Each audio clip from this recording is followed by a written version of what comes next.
Please subscribe to Face TV Africa and turn the notification on. Face TV Africa, ẹ jọ̀ọ́ subscribe, hete.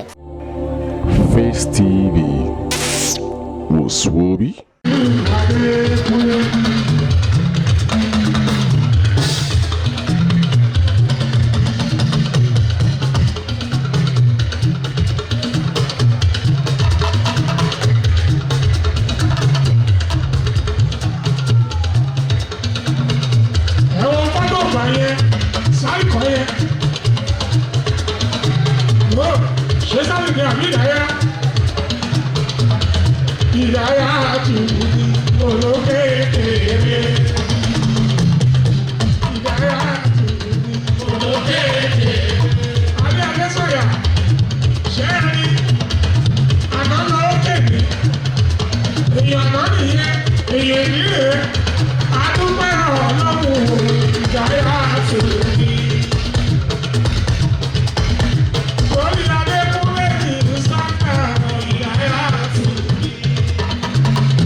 Pẹ̀lú ṣáàkìlù mi ọmọ ṣìkà ọ̀rẹ́ àyàn.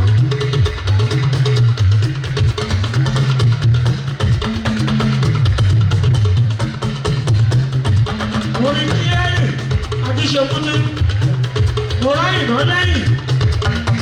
Alọ́lọ́wọ́ bí ṣàbẹ̀wò kí wà ọ̀nà mi. Àbáwá ṣe òun. Iṣẹ́ wa síwájú lórí yẹn. Ọ̀dọ́ nínú méjì ọmọ máa ń jó sábọ̀dẹ́.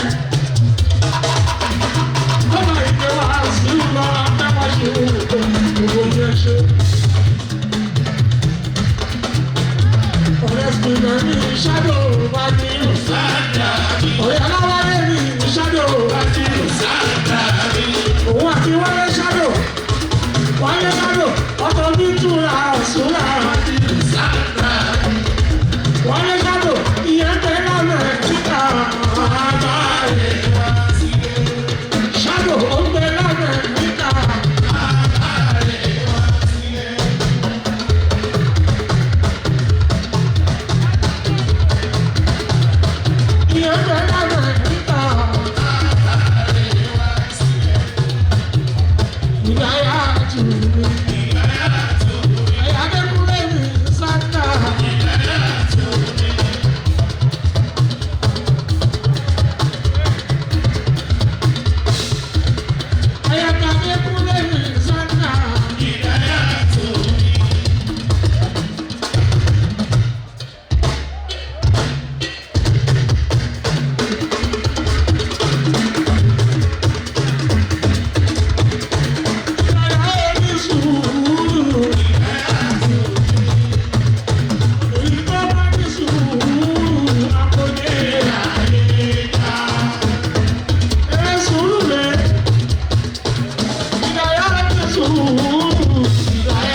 ìrẹ́rò wálé ìságbà èkó wá ń sìn ìdáyà ẹni sùúrù ìdáyà tó ẹ̀yà bí kíyà ìdáyà tó ìmọ̀ ẹ̀yà bí kíyà ìdáyà tó.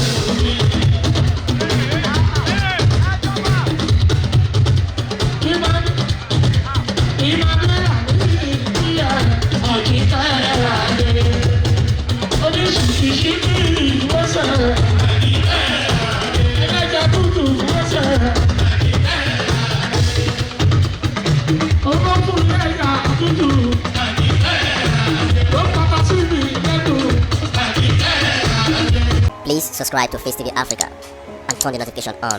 Face TV Africa, ẹ jọ̀ọ́ ẹ subscribe hete.